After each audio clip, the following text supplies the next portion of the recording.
The gym bag in my wife's trunk wasn't mine. That should have been my first clue that my marriage was circling the drain faster than a protein shake down a locker room sink. Before we dive deeper into this story, I have one small request.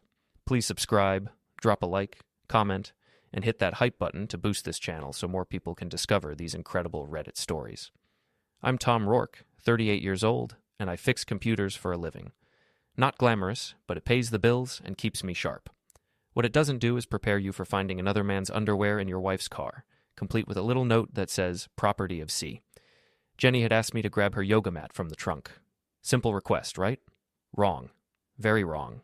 Because there, nestled between her designer water bottles and organic energy bars, was a black Nike duffel that definitely didn't belong to me.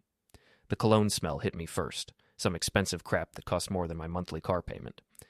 Then came the boxer briefs, size large, and a protein bar wrapper with teeth marks that sure as hell weren't Jenny's. Property of C, written in Jenny's loopy handwriting on a sticky note attached to the bag's zipper.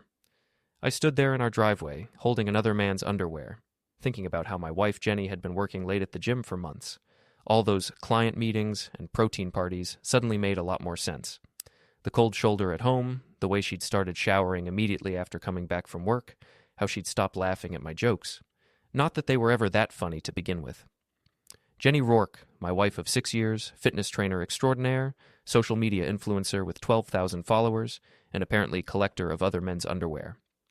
Tom, did you find it? Jenny's voice carried from the kitchen window, sweet as artificial sweetener, just like always. Yeah, I found something all right, I muttered, stuffing the bag back where I'd found it. I grabbed her yoga mat and headed inside, my mind already racing.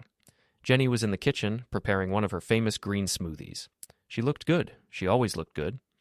Blonde hair pulled back in a perfect ponytail, wearing those expensive workout clothes that showed off every curve she'd sculpted through years of obsessive training. She was beautiful, successful, and apparently cheating on me. Thanks, babe, she said without looking up from her blender. I've got that late session with Chad tonight, so don't wait up. Chad. C for Chad. Chad DeWitt, her business partner at Elite Fitness. 35 years old, married to a woman named Melanie, and built like he'd been carved out of marble by someone with serious daddy issues. I'd met him a few times at gym events, the kind of guy who called everyone bro and talked about gains like it was a religion. Chad again? I asked, keeping my voice neutral. You two have been working a lot of late nights. It's busy season, Jenny replied, finally looking at me. We're launching that new program, remember? The one I told you about? I remembered. Something about personalized training and nutrition plans. Apparently, it involved a lot more personal attention than I'd realized. Right. The program. I nodded, watching her face for any tell, any sign of guilt. Nothing. Jenny had always been good at compartmentalizing. How's Melanie handling Chad working so much? A tiny flicker crossed Jenny's features. Bingo. I don't really know Melanie that well, she said, which was interesting because they'd been at our house for dinner just 3 months ago. I spent the rest of the day thinking about that gym bag, about the late nights, about the way Jenny had started treating me like a roommate instead of a husband. By evening, I'd made a decision. If Jenny wanted to play games, I'd play along, but I'd play to win. That night, after Jenny left for her late session, I did something I'd never done before. I checked our home security cameras. We'd installed them last year after a break-in down the street, and like most people, we'd forgotten about them after the first month. The cameras had night vision and motion detection. They covered the living room, kitchen, and front entrance. I pulled up the app on my laptop and started scrolling through the previous week's footage. Monday night. Nothing unusual. Jenny came home at 10:30, went straight upstairs. Tuesday, same thing. Wednesday, Jenny came home at 11, but she wasn't alone. I watched my wife unlock our front door and step inside, followed by Chad DeWitt. They were laughing about something, standing close, her hand on his arm. Then they moved to the couch. Our couch, the one we'd picked out together at IKEA 3 years ago, and started what could generously be called stretching. I fast-forwarded through 20 minutes of the most expensive cardio workout I'd never signed up for. Thursday showed more of the same. Friday was a real production, complete with what looked like a post-workout protein shake shared between my wife and her training partner. I sat back in my chair, staring at the laptop screen. 6 years of marriage, and this is how it ends. Not with a fight or growing apart, but with me watching security footage of my wife treating our home like a budget motel. The funny thing was, I wasn't even surprised. Hurt? Absolutely. Angry? You bet. But surprised? Not really. Jenny had been pulling away for months, maybe longer. I'd just been too busy fixing other people's computers to notice my own life crashing. I made copies of the videos, stored them in 3 different places, and started planning. Because if there's one thing I've learned from fixing computers, it's that every system has vulnerabilities. You just have to know where to look. Jenny came home at midnight, showered immediately, and slipped into bed without saying a word. I pretended to be asleep, listening to her breathing, thinking about gym bags and protein shakes and the word property written in her handwriting. Tomorrow I'd start collecting evidence, real evidence, the kind that holds up in divorce court and ruins reputations, because Jenny might think I'm just some dumb computer guy who doesn't notice things, but she's about to learn that being underestimated is the best superpower of all. The next morning, Jenny left for work like nothing had happened. She kissed my forehead, actually kissed my forehead like I was her sick grandmother, and reminded me that she'd be working late again. "Big client meeting," she said, grabbing her gym bag from the counter. Not the mysterious one from her trunk, but her regular bag. "Don't wait up." "Wouldn't dream of it," I replied, which earned me a sharp look. After she left, I called in sick to work. First time in 2 years, but this qualified as a personal emergency. I had research to do. Step 1. I needed to understand the enemy. Chad DeWitt wasn't just some random gym rat. He was Jenny's business partner, which meant they had financial ties beyond whatever physical arrangement they'd worked out. I spent the morning diving into Elite Fitness's social media presence, business registration, and public records. What I found was interesting. Chad and Jenny had incorporated Elite Fitness 8 months ago, but the business license showed Chad as the majority owner, 60% to Jenny's 40%.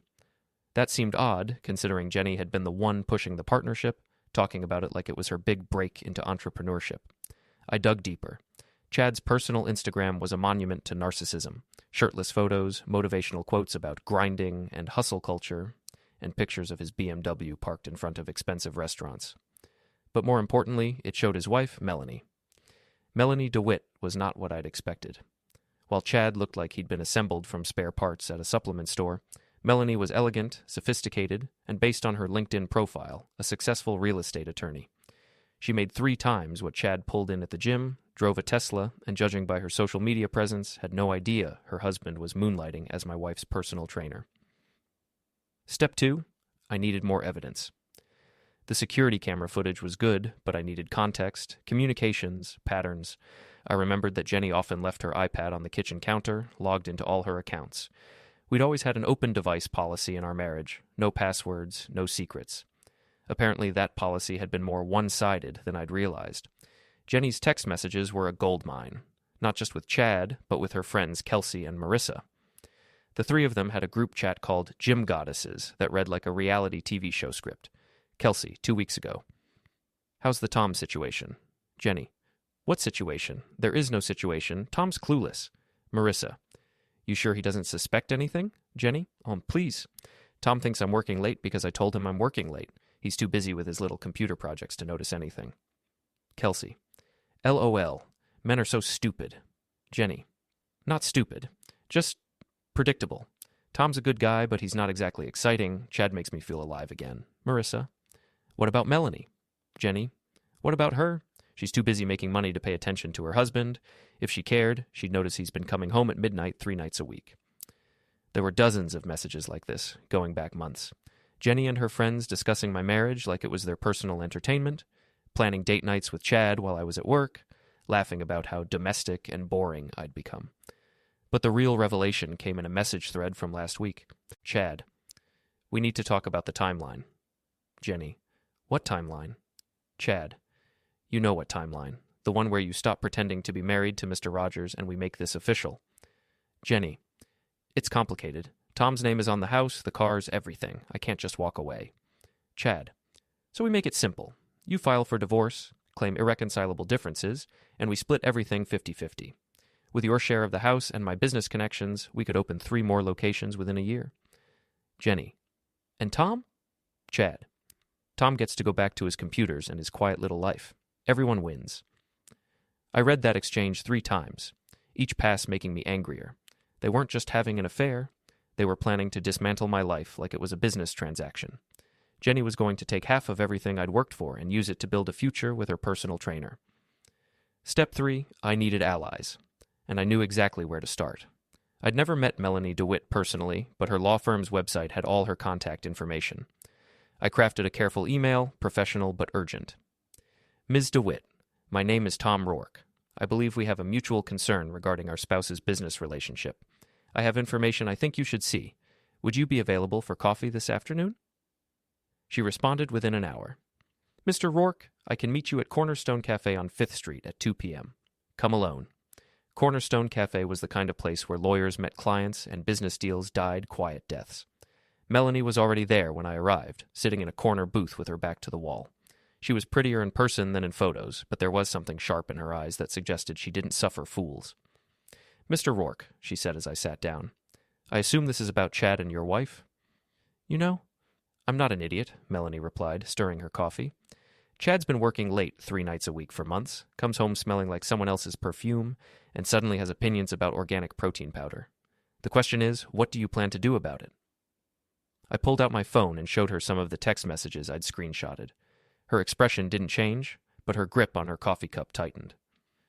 How long have you known? She asked. I found evidence yesterday. You? I suspected for weeks, but I didn't have proof. Chad's not exactly criminal mastermind material. She looked at the messages again. Your wife seems to think I don't pay attention to my husband. Their mistake. Melanie smiled, and it wasn't a pleasant expression. Indeed. What do you want from me, Mr. Rourke? Information. Resources. Chad's weaknesses. Whatever you're willing to share. And in return, I destroy both of them, and you get to watch. She considered this for a long moment. Chad's been using performance-enhancing drugs for 6 months. Steroids, growth hormone, the works. He gets them from a dealer at the gym and sells them to clients on the side. It's how he's been funding his lifestyle upgrades. Can you prove it? I'm a lawyer, Mr. Rourke. I can prove whatever needs proving. She reached into her purse and pulled out a business card. Call me tomorrow. We have work to do. That evening, Jenny came home at her usual midnight, showered immediately, and slipped into bed. But this time, I wasn't pretending to sleep. How was your client meeting? I asked in the dark. Good. Productive. Her voice was careful, controlled. Learn anything new? Just the usual, nutrition plans, workout schedules. She rolled over, presenting her back to me. Tom, are you okay? You're acting strange. Just thinking about the future, I said. About what we're building together. That's nice, she mumbled, already drifting off. I lay awake for another hour, thinking about gym bags and text messages and the word property. Tomorrow, the real work would begin. Jenny thought she was upgrading her life, trading in her boring husband for something more exciting. She had no idea she was about to lose everything. Melanie and I met again the next day, this time at her law office. The place screamed success. Floor-to-ceiling windows, expensive furniture, and walls covered with diplomas and awards. She'd done well for herself, which made Chad's betrayal even more insulting. I've been thinking about our conversation, she said, gesturing for me to sit across from her desk. There are several approaches we could take. Legal, social, financial. The question is how far you're willing to go. As far as it takes. She opened a file folder and spread out several documents. Chad's been sloppy. Bank records show cash deposits that don't match his reported gym income. Text messages with clients discussing supplements and special training packages. He's been running a steroid distribution network out of Elite Fitness. Is that enough to get him arrested? With the right push to the right people? Absolutely. She pulled out another document. But there's more. Your wife has been taking the drugs too. That stopped me cold. What? Look at these photos from her Instagram over the past 6 months. Notice the muscle definition, the vascularity, the rapid body composition changes. That doesn't happen naturally, especially not for a woman her age. Chad's been supplying her with Anavar, probably clenbuterol, maybe growth hormone. I stared at the photos. Jenny had been proud of her transformation, posting progress pictures and talking about her new training regimen. I'd been supportive, even impressed. I'd had no idea she was using illegal drugs to achieve those results. This is good, Melanie continued. Drug use, drug distribution, adultery, financial fraud. We have enough to destroy both of them legally and socially. But I think we should start with something more immediate. What do you have in mind? She smiled that sharp smile again. Public humiliation. Chad's weakness is his ego. He needs to be seen, admired, respected. What if we took that away? We spent the next 2 hours planning. Melanie had resources I'd never dreamed of. Private investigators, contacts in law enforcement, and a network of professionals who owed her favors. By the time I left her office, we had a timeline and a strategy. Phase 1 would begin that weekend at Elite Fitness's monthly Transformation Challenge event. It was Chad's baby, a public showcase where clients showed off their progress, complete with before and after photos, testimonials, and a awards ceremony. Jenny had been promoting it for weeks, posting about it daily on social media. The event was held at the gym on Saturday morning. I'd never attended one before, but Jenny had left me an invitation, in case I wanted to support her. How thoughtful. I arrived early and positioned myself in the back of the crowd.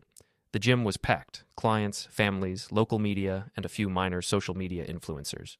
Chad was in his element, working the room in a tight black t-shirt that showed off every artificially enhanced muscle. Jenny looked incredible. She was wearing a bright blue sports bra and leggings that highlighted every curve and cut. She moved through the crowd like a celebrity, posing for photos and talking about nutrition and training philosophy. Watching her, I almost forgot why I was there. Then Chad took the microphone. "Welcome, everyone, to Elite Fitness's monthly Transformation Challenge." His voice boomed through the gym's sound system. "Today is about celebrating the incredible journeys our clients have taken, the hard work they've put in, and the amazing results they've achieved through dedication, discipline, and the right guidance." The crowd applauded. Jenny beamed from her position near the front. "Before we get started," Chad continued, "I want to thank my amazing business partner and head trainer, Jenny Rourke, for all her hard work in making today possible." More applause. Jenny waved, blew a kiss to the crowd. I noticed she didn't look back to see if I was there. That's when I made my move. I'd spent the previous evening preparing a special presentation, something I'd learned to do during my years in IT. It's amazing what you can accomplish with the right software and a little creativity. Chad's laptop was connected to the gym's projection system, displaying a slideshow of client transformation photos. But laptops can be hacked, especially when you know what you're doing and you've had time to prepare. I pulled out my phone and activated the program I'd installed on Chad's computer the day before, when I'd volunteered to fix a software issue he'd mentioned to Jenny. The slideshow continued normally for another minute, then smoothly transitioned to a new set of images. The first photo showed Chad and Jenny in what was clearly a hotel room, partially dressed, sharing what looked like a very intimate moment. The second showed them at a restaurant, holding hands across a table. The third was a screenshot of their text conversation, with Chad's messages about making it official blown up to fill the entire projection screen. The gym went silent. Then someone gasped. Then someone else started whispering. Within seconds, the entire room was buzzing with shocked conversation. Chad spun around to look at the screen, his face going white. He lunged for his laptop, but the damage was done. Everyone had seen the photos, read the messages, put the pieces together. "Technical difficulties?" he stammered into the microphone. "Just a software malfunction." But the slideshow wasn't done. The next image was a bank record showing Chad's unexplained cash deposits. Then came screenshots of his text messages with clients discussing special supplements and performance enhancers. Finally, a photo of Chad injecting something into his arm in what looked like the gym's office. Jenny was frozen in place, her face cycling through confusion, horror, and rage. She looked around the room, seeing the stares, the whispers, the phones that were now recording everything. "This is fake," she said, but her voice cracked. "Someone's trying to sabotage us." "Is it fake, Jenny?" The voice came from the back of the room. Mine. I stepped forward, holding up my phone, because I have hours of security camera footage that suggests otherwise. The crowd parted as I walked toward the front. Jenny's eyes met mine, and I saw the exact moment she realized how completely she'd been outplayed. "Tom," she said, her voice barely a whisper, "what are you doing?" "Showing everyone what you've been building," I replied. "Isn't that what today is about? Transformations?" Chad had finally managed to shut down the slideshow, but it was too late. Half the people in the room were recording with their phones, and the other half were already posting on social media. Elite Fitness's Transformation Challenge had become a very different kind of showcase. "You bastard," Chad snarled, stepping toward me. "You have no idea what you've just done." "Actually, I know exactly what I've done," I said calmly. "I've shown everyone who you really are, both of you." That's when Chad made his second mistake of the day. His first had been underestimating me.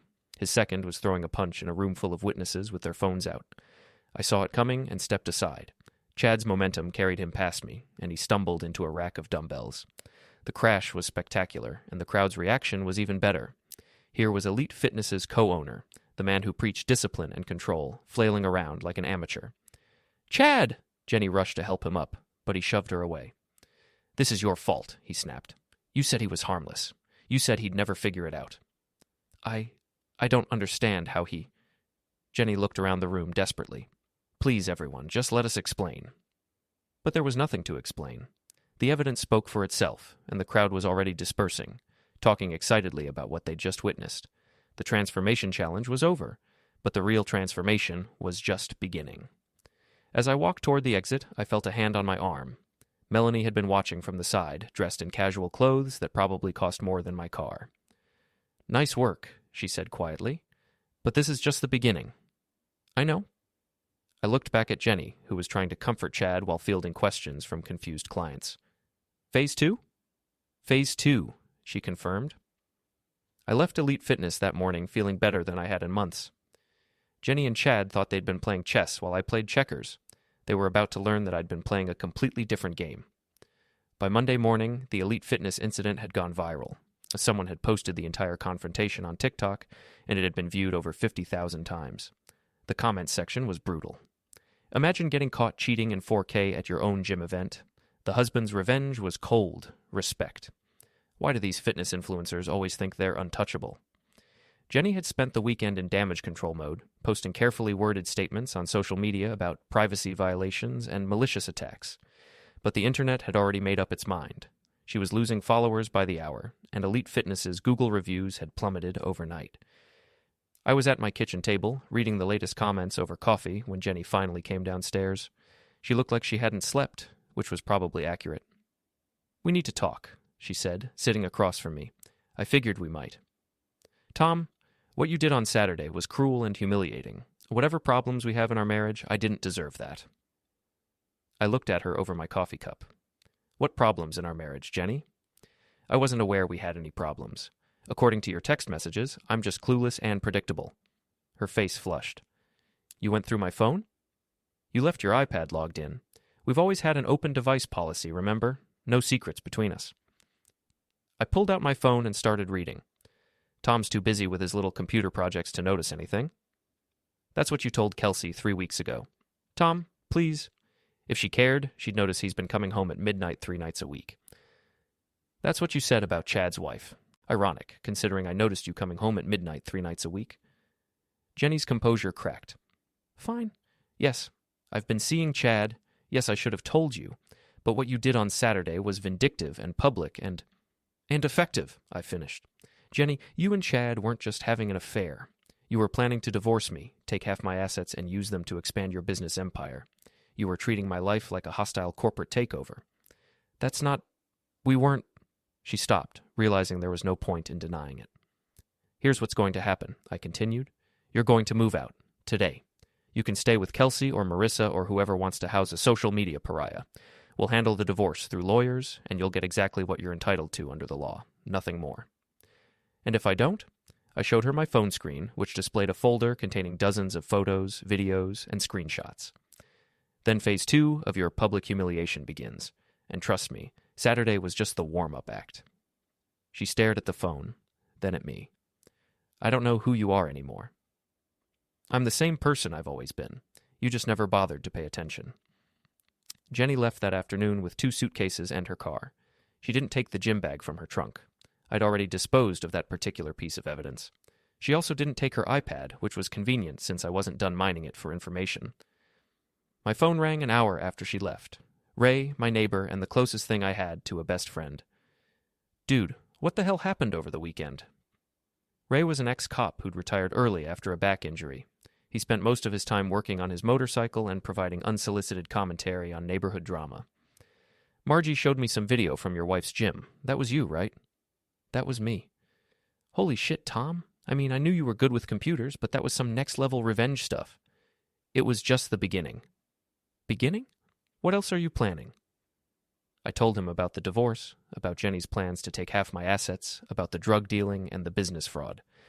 Ray listened without interrupting, which was unusual for him. "So, what do you need from me?" he asked when I finished. "Information. You still have contacts in the police department, right?" "A few." "What kind of information?" "The kind that gets steroid dealers arrested." Ray was quiet for a moment. "Tom, are you sure you want to go down this road? Once you involve law enforcement, there's no taking it back." "There's already no taking it back. Jenny and Chad made sure of that when they decided to destroy my marriage for their business plan." "Fair enough. I'll make some calls." That evening, I had dinner with Melanie at an upscale restaurant downtown. She'd insisted on celebrating our successful first strike, and I had to admit it felt good to be out with someone who appreciated strategic thinking. Chad's been getting calls all day, she told me over wine. Clients canceling, business partners backing out, sponsors dropping him. Elite Fitness might not survive the week. What about the legal issues? I've been in touch with Detective Morrison at the Narcotics Division. He's very interested in Chad's side business. Apparently they've been tracking steroid distribution in the fitness community for months, but they needed someone on the inside. And now they have someone. They have several someones. 3 of Chad's clients have agreed to testify in exchange for immunity. Chad's going to be arrested within the week. I raised my glass. To new partnerships. To old partnerships ending, she corrected, clinking her glass against mine. We talked for another hour about the legal proceedings, the divorce timeline, and what would happen to Elite Fitness's assets. Melanie was thorough, strategic, and utterly ruthless when it came to protecting her interests. I could see why she'd been successful as an attorney. There's something else, she said as we prepared to leave. Jenny's been trying to contact me. What does she want? To make a deal. She thinks we can work something out, woman to woman. She doesn't understand that this isn't about gender solidarity. It's about consequences. What did you tell her? Nothing, but I think we should meet with her. Both of us. Let her make her pitch, see what she's willing to offer. Why? Melanie smiled that sharp smile. Because it'll be fun to watch her realize how completely outmatched she is. We arranged to meet Jenny the next evening at a neutral location, a coffee shop near the university where none of us were likely to run into anyone we knew. Jenny arrived first, looking nervous and overdressed in a designer outfit that screamed, "Please take me seriously." She'd brought back up Kelsey and Marissa, her loyal friends from the Gym Goddesses group chat. They flanked her like bodyguards, which would have been more intimidating if they weren't both fitness influencers whose combined legal knowledge could fit in a protein shaker. "Tom," Jenny said as Melanie and I sat down, "thank you for agreeing to meet." "This was Melanie's idea," I replied. "I'm just here to listen." Jenny glanced at Melanie nervously. "Mrs. DeWitt, I want you to know that I never intended for any of this to hurt you. What happened between Chad and me, it just happened. We didn't plan it." "You didn't plan the affair," Melanie said calmly. "But you did plan to use it to destroy both our marriages and build a business empire. I've read the text messages." Kelsey leaned forward. "Look, we all know this situation is messy, but maybe we can work something out that benefits everyone." "I'm listening," I said. "Jenny's willing to give up her claim to the house," Marissa said, "and she'll take responsibility for Elite Fitness's debts. In exchange, you both agree to stop the public attacks and let everyone move on with their lives." I looked at Melanie, who was studying her coffee like it contained the secrets of the universe. "That's generous," I said finally. "But there are a few problems with your proposal." "Such as?" Jenny asked. "First, Elite Fitness is about to be shut down by the police. The debts you're offering to take responsibility for will be the least of your concerns. Second, the public attacks you're referring to were just me showing people what you'd already done. I didn't create the evidence, I just presented it." "You humiliated us," Kelsey said, in front of everyone. "You humiliated yourselves," Melanie replied. "Tom and I just provided the venue." Jenny's composure finally cracked. "What do you want from us? What will it take to make this stop?" I leaned back in my chair, considering the question. "I want you to understand that actions have consequences. I want Chad to face criminal charges for drug dealing. I want you both to lose everything you tried to steal from us, and I want you to know that you brought all of this on yourselves." "That's not negotiation," Marissa protested. "That's just revenge." "You're right," I said, standing up. "It is revenge, and we're just getting started." As Melanie and I walked to our cars, she shook her head in amazement. "They really thought they could negotiate their way out of this," she said. "Jenny's always been good at talking her way out of trouble. But this isn't high school drama. It's real life with real consequences." "Speaking of consequences," Melanie said, "Detective Morrison called this afternoon. Chad's arrest is scheduled for tomorrow morning. At the gym during peak hours." I smiled. Perfect timing. "I thought you'd appreciate that." As I drove home, I thought about the conversation we'd just had. Jenny and her friends still didn't understand the scope of what they'd lost. They were thinking in terms of social media drama and relationship gossip. They had no idea they were about to face criminal charges, civil lawsuits, and complete financial ruin. But they were about to learn. Chad's arrest was everything I'd hoped it would be, and more. Detective Morrison and his team arrived at Elite Fitness at 10 in the morning, right in the middle of the gym's busiest period. I wasn't there personally, that would have been too obvious. But Ray had positioned himself across the street with a clear view of the entrance. He called me with a play-by-play. 3 unmarked cars just pulled up, Ray reported. 6 officers, all in plain clothes. They're going in now. How does Chad look? Like he's about to shit himself. He's trying to act casual, talking to some client about protein powder, but you can see the panic in his eyes. And Jenny? Not here. Smart move on her part. The arrest was quick and professional. Chad was handcuffed in front of a dozen gym members, read his rights, and escorted out in what Ray described as a perp walk worthy of a mob boss. The entire incident was over in 10 minutes, but the aftermath lasted hours. Elite Fitness was shut down pending investigation. Police seized computers, financial records, and a substantial quantity of illegal drugs from Chad's office. Several clients were questioned on the spot, and at least 3 were arrested for possession. The local news picked up the story by noon. Fitness trainer arrested in steroid distribution scheme ran as the lead story on the evening broadcast, complete with footage of Chad being led away in handcuffs. Jenny called me that evening, crying. "Tom, please, you have to help me," she sobbed into the phone. "The police want to question me tomorrow. They're saying I might be charged as an accessory." "Are you an accessory?" I knew Chad was using, but I didn't know he was selling. I swear I didn't know about the business side of it." "But you were using too." Silence. "Jenny?" "I took some pills, for energy, for focus. But that's not the same as dealing drugs. It's still illegal possession of controlled substances. You could lose your training certifications, face criminal charges, be banned from working in fitness. What am I supposed to do?" I almost felt sorry for her. Almost. Get a lawyer, a good one, and tell the truth. It's your only chance of avoiding serious jail time. Will you testify against me?" "If they ask me to, yes. But Jenny, I'm not the one who put you in this position. You did this to yourself." She hung up without saying goodbye. The next morning brought more good news. Melanie called to update me on the legal proceedings. "Chad's been charged with distribution of controlled substances, conspiracy, and tax evasion," she reported. "His bail is set at $50,000, which he can't make because all his assets have been frozen." "What about Jenny?" "She's being questioned this afternoon. Based on the evidence we've provided, she'll likely be charged with possession and conspiracy. Her lawyer is pushing for a plea deal." "How long could they get?" "Chad's looking at 5 to 10 years if convicted on all charges. Jenny might get 2 to 5, depending on her cooperation level." I sat back in my chair, processing this information. 6 months ago, Jenny and Chad had been planning to destroy my marriage and steal my assets to fund their business expansion. Now Chad was in jail, Jenny was facing criminal charges, and Elite Fitness was permanently closed.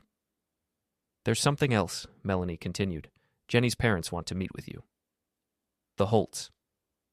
Jenny's parents had never liked me, viewing me as beneath their daughter's social status. Richard Holt was a retired insurance executive, and Patricia was a former beauty queen who'd spent the last 30 years judging everyone around her. They lived in a gated community and drove matching Mercedes sedans. What do they want? To negotiate Jenny's surrender, apparently. They're offering to pay restitution, cover legal fees, whatever it takes to minimize her exposure. Are you interested? I'm interested in hearing what they have to say. Sometimes the most satisfying victories come from watching your enemies grovel. We met the Holts at their country club, a stuffy establishment that looked like it hadn't been updated since 1987. Richard and Patricia were waiting in the bar, looking like they'd aged 10 years in the past week. "Tom?" Richard stood to shake my hand. "Thank you for coming." "Mr. Holt?" Patricia didn't bother with pleasantries. "What will it take to make this nightmare end?" "I'm not sure what you mean." "Don't play games," she snapped. "You've destroyed our daughter's life, her career, her future. What do you want? Money? Property? We'll pay whatever it takes." I looked at Melanie, who was studying the wine list like it was a legal brief.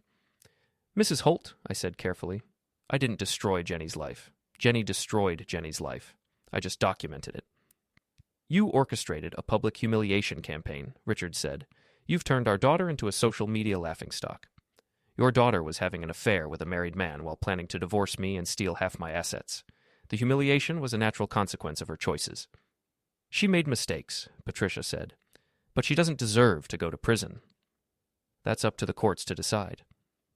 "We're prepared to offer you $200,000, Richard said quietly. "Cash, in exchange for your testimony that Jenny was an unwilling participant in Chad's drug operation." The offer hung in the air like a bad smell. $200,000 was more money than I'd ever seen in one place. It would pay off my mortgage, fund a comfortable retirement, change my life completely. That's perjury, I said finally. It's perspective, Patricia replied. Your perspective on events that happened in your own home, involving your own wife. I looked at them both, these people who'd spent 6 years treating me like their daughter's charity case, who'd made it clear at every family gathering that I wasn't good enough for their precious Jenny. No, I said. No? Richard looked stunned. No, I won't lie under oath to save Jenny from the consequences of her choices, not for 200,000, not for 2 million. Patricia's face went red. You vindictive little man. You're going to send our daughter to prison out of spite. I'm going to tell the truth and let justice take its course. If that sends your daughter to prison, she has no one to blame but herself. I stood to leave, but Richard grabbed my arm. Please, he said, and for the first time he sounded desperate instead of condescending. She's our only child. We'll do anything. Then you should have raised her better, I replied, pulling free of his grip. Melanie and I left the Holts sitting in their country club bar, looking like their world had just collapsed. In the parking lot, she turned to me with something approaching respect. You could have taken their money, she said, and let Jenny escape consequences for what she did? Never. Even $200,000? Especially $200,000. That's what they think my integrity is worth. The price of a nice car. Most people would have taken the money. Most people haven't spent 6 years being treated like they're not good enough for the family. Most people didn't watch their wife plan to destroy their life for a business opportunity. Melanie nodded slowly. Chad's parents haven't contacted me. Chad's parents probably disowned him years ago. Probably. She paused by her car. The trial starts in 6 weeks. Are you ready for that? I've been ready since I found that gym bag in Jenny's trunk. It's going to be ugly. Jenny's lawyer will try to paint you as a controlling, vindictive husband who drove his wife into another man's arms. Let them try. I have 6 months of text messages that show exactly who was controlling and vindictive in our marriage. Good. Melanie got into her Tesla. Tom? Yeah? I'm glad you found that gym bag. So am I. As I drove home, I thought about the conversation with Jenny's parents. 6 months ago, they would never have begged me for anything. I was the computer repair guy who'd somehow convinced their daughter to marry him, the blue-collar nobody who didn't deserve a place at their table. Now they were offering me $200,000 to save their daughter from prison. It was funny how quickly things could change. The trial began on a rainy Tuesday in November. The courthouse was packed with local media, fitness industry observers, and curious onlookers who'd been following the story online. Jenny and Chad were being tried together, which Melanie had explained was unusual but not unprecedented in conspiracy cases. I'd been preparing for this moment for months, working with prosecutors to organize evidence and testimony. The case against Chad was ironclad: financial records, drug evidence, witness testimony, and hours of recorded conversations. Jenny's case was more complicated, but the evidence of her involvement was substantial. Jenny looked different in court. Gone were the designer workout clothes and perfect Instagram makeup. She wore a conservative blue suit that made her look younger, more vulnerable. Her lawyer had clearly coached her on courtroom presentation. Chad, on the other hand, looked exactly like what he was, a steroid dealer trying to play innocent. Even in a suit, his artificially enhanced physique was obvious, and his attempts at humility came across as performance art. I testified on the third day. The prosecutor, a sharp woman named Sarah Chen, walked me through the timeline of discovery, finding the gym bag, reviewing security footage, documenting the affair and business conspiracy. Mr. Rourke, she said, in your opinion, was your wife aware of Mr. DeWitt's drug distribution activities? Objection, Jenny's lawyer interrupted. Calls for speculation. I'll rephrase, Chen said. Mr. Rourke, did you observe evidence that your wife was using controlled substances? Yes. Text messages between Jenny and Chad discussing supplements and energy pills. Photos showing dramatic physical changes consistent with steroid use, and direct references to drug use in her private communications with friends. Did you observe evidence that she knew about the source of these substances? Yes. Text messages where she and Chad discussed his business connections and plans to expand their operation using profits from drug sales. Jenny's lawyer, an expensive-looking man named Davidson, tried to discredit me during cross-examination. Mr. Rourke, isn't it true that you orchestrated an elaborate revenge scheme against your wife because you were angry about her affair? I documented evidence of criminal activity and provided it to law enforcement. If that's revenge, then every whistleblower in history was seeking revenge. You publicly humiliated Mrs. Rourke at a gym event, didn't you? I presented evidence of her affair and Mr. DeWitt's drug dealing to people who had a right to know, clients who were being sold illegal substances, investors who were being defrauded, and a community that was being lied to. But you did this out of anger, didn't you? Out of a desire to hurt your wife? I looked at Jenny, who was staring at her hands. I did it because what they were doing was wrong. The affair was between Jenny and me, but the drug dealing affected dozens of people. Those clients deserved to know what they were really buying. Davidson pressed harder. Mr. Rourke, isn't it true that you installed surveillance software on Mr. DeWitt's computer without his knowledge? I fixed a software problem he was having and discovered evidence of criminal activity in the process. I reported that evidence to the appropriate authorities. That's not what I asked. Did you install surveillance software? I installed software that allowed me to access files that documented illegal drug distribution. If Mr. DeWitt had been running a legitimate business, there would have been nothing to find. The prosecutor objected, and the judge sustained it. But Davidson had made his point. I was a spurned husband who'd used my technical skills to destroy my wife's new relationship. What he didn't understand was that I didn't care how it looked. The evidence spoke for itself. Melanie testified the next day, providing financial records and documentation of Chad's drug purchases and sales. Her testimony was clinical, professional, devastating. She walked the jury through bank records, text messages, and witness statements that painted a clear picture of a criminal conspiracy. Chad's lawyer tried to suggest that Melanie was a bitter wife seeking revenge, but it didn't stick. Melanie was too composed, too professional, too obviously credible. When she spoke, the jury listened. The most damaging testimony came from Chad's former clients, 3 men and 2 women who'd bought steroids from him over a 6-month period. They described a sophisticated operation where Chad would assess new gym members, identify potential customers, and gradually introduce them to supplements that would enhance their workouts. He made it sound scientific, one witness testified, like he was a doctor prescribing medication. He had charts, dosage schedules, monitoring protocols. I thought I was getting professional guidance. Another witness described how Chad had recruited Jenny to help identify female clients who might be interested in advanced nutrition support. Jenny would talk to women about body image, about wanting to see faster results, the witness said. She'd mentioned that she'd found some supplements that really worked, and if they were interested, Chad could help them out. Jenny's face went white during this testimony. Her lawyer objected repeatedly, but the evidence was clear. She'd been actively involved in recruiting customers for Chad's drug operation. The trial lasted 2 weeks. The evidence was overwhelming, the witnesses credible, and the defense arguments weak. Chad's lawyer tried to argue that his client was just a fitness enthusiast who'd gotten in over his head. Jenny's lawyer painted her as a naive woman manipulated by her charismatic business partner. Neither argument was convincing. The jury deliberated for 6 hours before returning guilty verdicts on all charges. Chad was convicted of drug distribution, conspiracy, money laundering, and tax evasion. Jenny was convicted of conspiracy and possession with intent to distribute. The judge scheduled sentencing for the following month. I was leaving the courthouse when Jenny approached me. She looked exhausted, defeated, older than her 34 years. "Tom," she said quietly, "can we talk?" "I don't think that's a good idea." "Please, just for a minute." We walked to a bench outside the courthouse, away from the media and curious onlookers. "I'm sorry," she said, "for all of it. The affair, the lies, the drugs. I know that doesn't change anything, but I wanted you to know." "Why, Jenny? Why did you do it?" She was quiet for a long moment. "Because I was bored. Because I felt like my life was predictable and small and going nowhere. Chad made me feel exciting, important, like I was building something bigger than myself." "We were building something, together." "No, Tom. You were building something. Your career, your projects, your quiet little life. I was just along for the ride. So you decided to destroy it all." "I decided to take control of my own future. I made terrible choices, but I made them because I wanted something more than what we had." I looked at her, this woman I'd loved for 6 years, who'd shared my bed and my dreams and my bank account. Was any of it real? Our marriage, our plans, the life we built together? It was real for me, for a while. But people change, Tom. People want different things. People also have choices about how they handle those changes. You chose to lie, cheat, and commit crimes.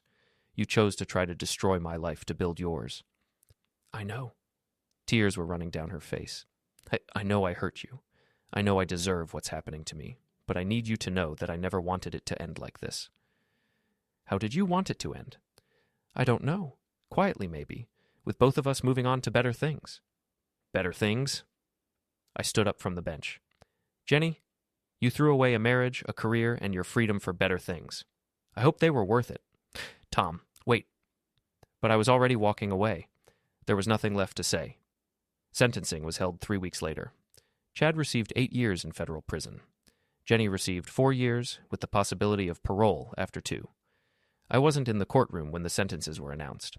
I was at home, working on a new project, a home security consulting business that I was starting with Ray. We'd already signed 3 clients, and the referrals were coming in steadily. Melanie called with the news. It's over, she said. Chad got 8 years, Jenny got 4. How do you feel? Satisfied. Justice was served, consequences were imposed, and both of us can move on with our lives. Any regrets? None. You? I thought about Jenny sitting on that courthouse bench, crying about the choices she'd made. I thought about Chad in his jail cell, probably still convinced that he was the victim of some elaborate conspiracy. I thought about the clients who'd trusted them, the investors who'd been defrauded, the community that had been lied to. No regrets, I said.